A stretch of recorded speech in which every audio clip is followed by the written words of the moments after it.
नमस्कार प्रणाम सब क्यों के गोड़ लागतनी। हम हैं रत्नेश और सभी के बहुत बहुत स्वागत बा हमारा चैनल आरती की दुनिया में। और देखी सुबह सुबह के बेरा बा और भोरे भोरे जौन बा हमनी के निकल गई बनी जा आरा खाते, माने आरा में जातनी जा कुछ काम भी बावे तो आरा के काम निपटावल जाई। और सोचनी है कि आरा जब जाते बनी तो रोरा सबके देखावत चली आरा के चीज़।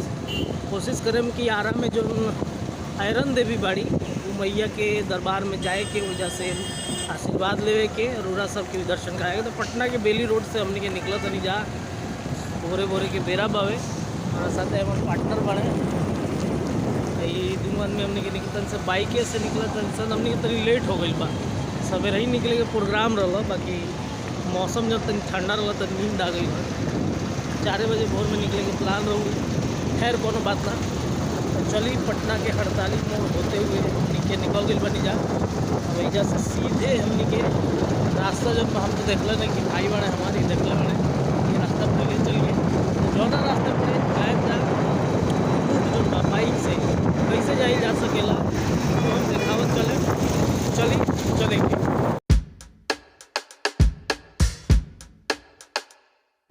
तो पटना के बेली रोड होते हुए है देखिए अंडरग्राउंड पुल जोन बा एगो बनल बा पटना में। और है देखी पटना के बेली रोड के महावीर मंदिर है और ये मंदिर में बड़ा पूजा पाठ होला जी।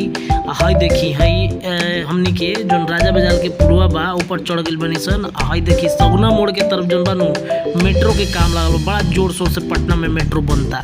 है देखी ना तनी बुनी जोन बा पड़े लागल बा आरा के रास्ता में हमनी के बानी जा और बुनी पड़ता बुझाता यात्रा हमनी के जौन बाहर रोक रोक के जाई मैंने लेट कराई।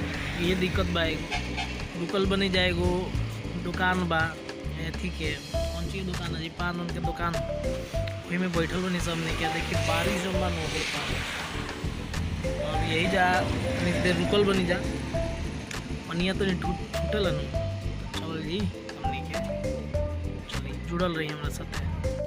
तब बुनी बरसात के चिरत फारत हमने के पहुंच गई बनी सा इधर पुलवा जाता है कोइलवर ब्रिज के तरफ। है देखी पुरानका कोइलवर ब्रिज है, नयका बनल बनू उ कोइलवर ब्रिज है। ए पर चढ़ के हमने के आरा खातिर निकल गई बनी जा।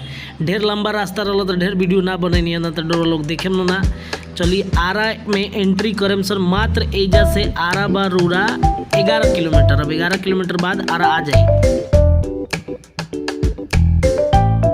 चली भैया आरा हमने आके पहुंच गए बनी जा आरा टाउन में घुसे तनी। और सबसे पहले हमने जाए माई आयरन देवी के दर्शन करे। आरा टाउन में होते हुए वो रास्ता जब है वो ब्रिज बा बता दे तनी बड़हाड़ा रोड के ब्रिज है। वो ब्रिज पर चढ़े के नहीं के पुलवा से नीचे उतर के दाहिने साइड में मुड़े ना बाएँ साइड में मुड़े तो आयरन देवी के मंदिर आई। अब ब्रिजवा पर चढ़ जाए तो सासाराम निकल जाला।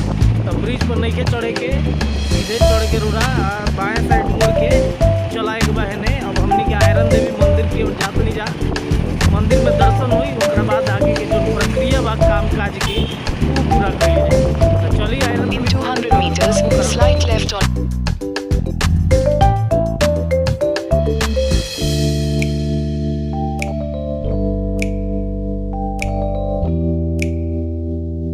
पहुँच गए बनी आयरन देवी मंदिर के पास में। और चलल जी अंदर दर्शन कर लीजिए माई के। लेकिन बाहर से नज़ारा हम लोग एकदम गली में ही बहुत रश वाला जगह पर बावे।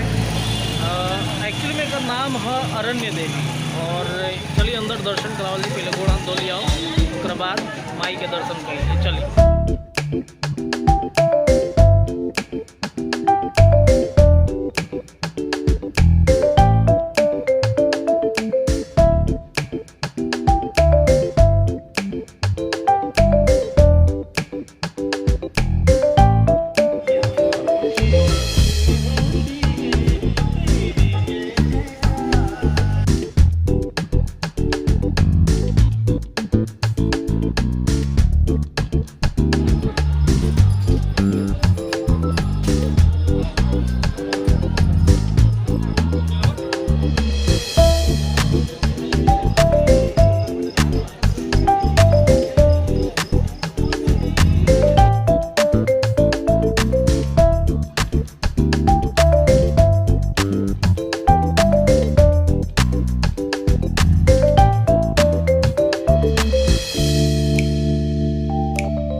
चौक के पास में मौजूद बनी और पीछे में थोड़ा देखत होगे कि एगो कचौड़ी के दुकान बा, बहुत फेमस हमरा लगता, कैसे कि लोग एजा ढेर लोग खा रहल बा। तो भाई देखनी है तो सोचनी है, रास्ता से गुजरत रहनी है जब हमने के, तो सोचनी है कि रुको एजा खा लिया, क्या कि भोर ही आदमी निकलल बा। तो तनी अब जब पेट कहता है कि भैया कुछ अंदर जाई ना, तले ले गाड़ी आगे बढ़ी ना, तो गाड़ी के आगे बढ़ावे खातिर कचौड़ी खाए के पड़ी। चली कचौड़ी खाई जाओ और देखल जाओ, स्वाद लेवल जाओ कैसन स्वाद बा।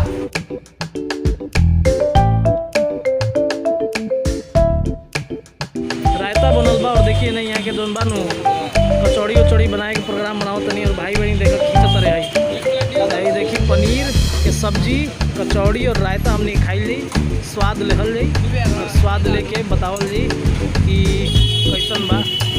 चली 2 प्लेट तनी लगा दे तो भैया।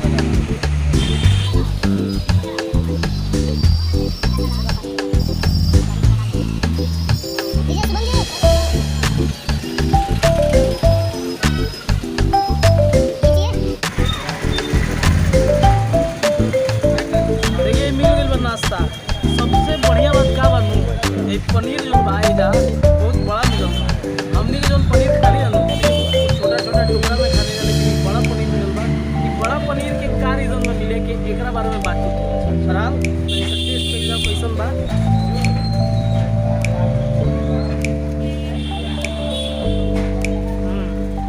स्वाद तो बा, चलिए खाई जाओ, एंजॉय कर जाओ। तो भैया देखिए अब हमने के जो धर्मन चौक से जो बा नाश्ता पानी करके अब एजा से हमने के निकले जा दूसरा जगह। और एक भाई बड़े, का नाम है भाई, का नाम है राज भाई बड़े, आरा के एक जना शेर बड़े, भोजपुरी फिल्म इंडस्ट्री के पवन सिंह, उनकरे एगो हवेली भी बना हुई है।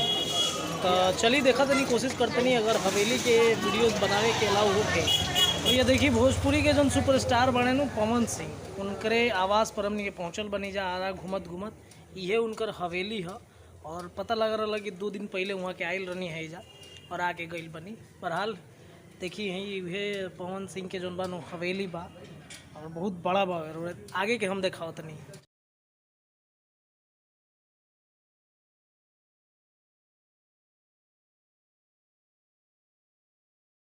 तो चलिए भैया आरा की यात्रा हमनी के समाप्त हो चुकल बा। अब आरा से लौटानी होता पटना खातिर, और आरा में जो हमनी के काम रहे वो समाप्त हो गए। और फिलहाल और भी जौन चीज़ आरा में छूट गए लोग के, दोबारा हम आए आरा के और भी चीज़ के दिखावल जाई।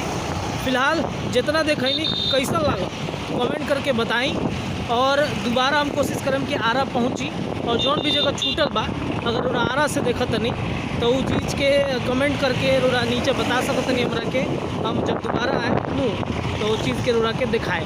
तो फिलहाल ये वीडियो में इतना ही, और रोरा जुड़ल रहे हमारे चैनल के साथ। वीडियो कैसन लागल जरूर बताई। बहुत बहुत धन्यवाद।